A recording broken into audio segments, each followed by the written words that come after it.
Okay, hello again. This is Dom. Wow, the lag immediately is phenomenal. This is Dom of the 8-Bit Project, and I'm doing commentary on Better Than Wolves. So in Better Than Wolves today, we'll be looking at the things which are more useful for creative than in survival, i.e. the redstone things, which I really like. So we'll start in here with these things, and as I walk through them, you see that comes on, and let's put a little mushroom farm in here because I didn't know what else to put. But yeah, basically,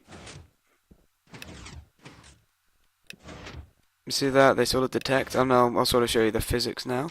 Well, basically, those are called redstone detectors, and they detect anything.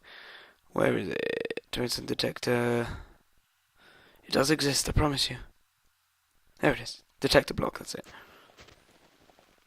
And what that does is, to detect anything within, like, that block, the immediate block near it. So if I walk over here, that'll pick me up. But that'll turn off, and I walk over here, that'll...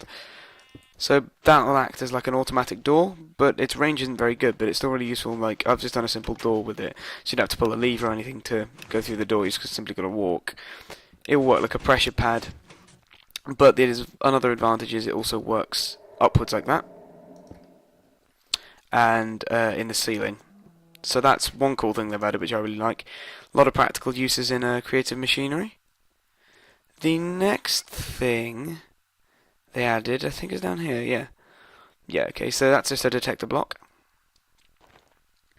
And, yep, so that's just a detector block, and you see, this time, room of cake, first of all.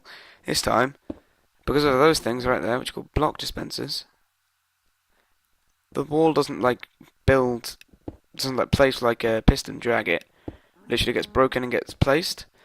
This, of course, has really good application in various redstone circuitry. But what it does is when it's on, it'll place. So I've put an inverter down there. Oh well. I put an inverter down there so it's constantly on to keep it closed. And when it's not on, it'll break the block.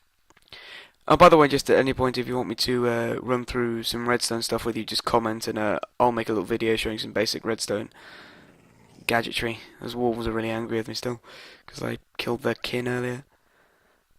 And yeah, basically those are the block spawners. I really like them actually because I think it looks really cool and it could probably be used for mob traps and stuff. If you trap them in a block, they'll get injured and suffocate in a wall. So yeah, they look like that. But they are really expensive though. They have to be made in an anvil and they cost like mossy cobblestone and stuff, which is really irritating. So next thing along is this, is a lens. It looks expensive, and it is expensive. It's cost 2 diamonds, loads of nuggets, and some obsidian and glass at the back. Really irritating, but it does do this. No, I just trapped myself in here because I failed to put anything. Room of diamond, though, which is quite useful. So that's block spawners. You got your block spawners there. Detector blocks and lenses. Okay, so what a lens... There we go. So what a lens does, if I fly down here... If I place a lens there... Just torch, okay, right. Yeah, so a lens is like that. I just need to place another block. Let's just use some stone. Cobblestone. Yeah.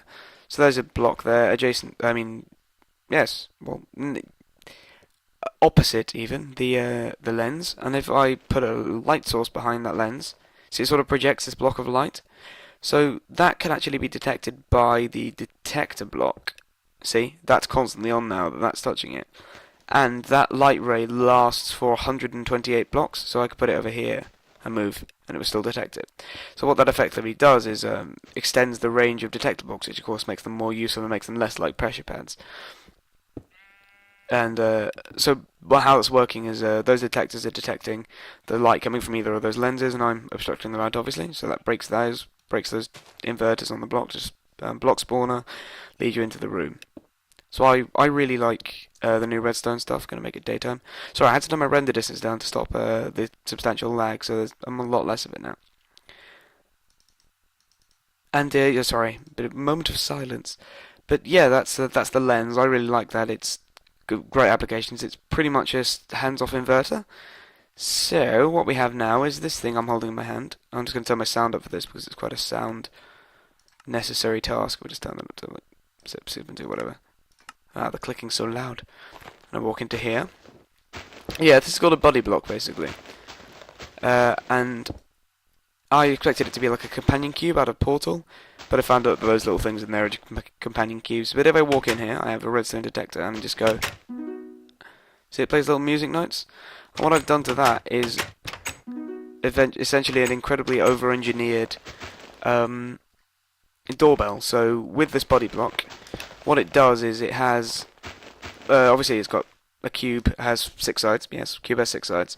So if I place something there, it sends off a little tiny momentary redstone charge. See, anything that changes within this environment, like if I move one there or I move. So if I created a space and I just sort of put one down there, it would create a momentary charge. So what I've done down there is if I dig down, where is it? It's around this somewhere. There it is. If I dig down into my circuitry, those are my note blocks. That's the body block.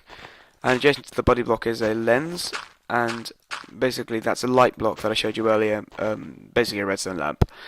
And I charge that with the detector. That causes a change in that, which causes that to get a bit of a charge for a second. So that's one use for it. Really useful piece of kit actually, because it can be used on doors. So yeah, here we have a piece of kit I invented. It's essentially a cobblestone generator, but I've exploited the glitch I found. If you open and close a door next to a body block, it sort of makes a repeating circuit, which is really irritatingly loud. So I'm going to turn the sound down. Let's just turn it right down. I mean, it's just horrible, the noise it makes. But yeah, so that's making a repeating circuit, obviously, because that's changing environment constantly. So see the little red smiley face? Well, that's where the charge goes. So that's just turning that on and off. But if I link this up, yeah, you see, that's allowing the flowing water to touch lava, which is in turn generating cobblestone. So if I were to stand here, I do glitch about a bit. Wow, the lag. Sorry, the lag caused by repeating circuits is always amazing, but when it involves me filming on full screen as well, it gets ridiculous. Yeah, this is a sort of, there we go, something I just invented using the body blocks, because I have a lot of spare time, and I like to mess around with redstone, because it's my favourite thing in the game. So, yeah, that's its max length there. So it can push this high, obviously adding a vertical as well. Sorry, I'm just going to shut this up now. Shut up! Yeah, adding a vertical doubles the amount of cobblestone you can get out of it, because obviously piston can only push so far. Just going to turn this off. Oh, thank God, shut up. So yeah, that's basic cobblestone generator. Nice thing I made with body blocks. But I did, however, make one more pretty awesome thing with them. Don't worry, Jim. I'm coming to save you, buddy. I'm coming, Jim. I'm gonna save you, buddy. I'm gonna save you. Oh. You have a friend now. That was unfortunate. So yeah, that was a dead man switch, and I'll just show you how I made that. Okay, so basically how that worked is in this redstone detector, it's constantly on. And if I dig down, it goes to a piston, which is on because the circuit's on. And what that's doing is blocking a lens, which is got a torch behind it, from touching that body block there. And that body block gives a momentary charge, obviously, to the TNT, which in turn blows up Jim the villager here. But just, I put a light block there, that's why I don't set it off by accident, because it does cause quite a mess. But you'll notice that, if I move that, and actually you can't notice it because you can't see it, but if I move, yeah, it will turn the light on. So that was a bit of bad planning on my behalf. So yeah, that's essentially how the Deadman Switch works. Okay, so this has been Dom's guide to the Better Than Wolves mod. I'm going to be doing more mod spotlights on similar mods which work with mechanical power soon, which should be great. I really hope you've enjoyed this. Comment if you want me to do any mod spotlights, and also if you want me to show how I did some of the redstone circuitry and some of my favourite redstone circuits. Also, I'll put a link to the crafting website and also how to download the Better Than Wolves mod into the description of the video. It should be really good. I hope you have enjoyed watching this, and thank you very much.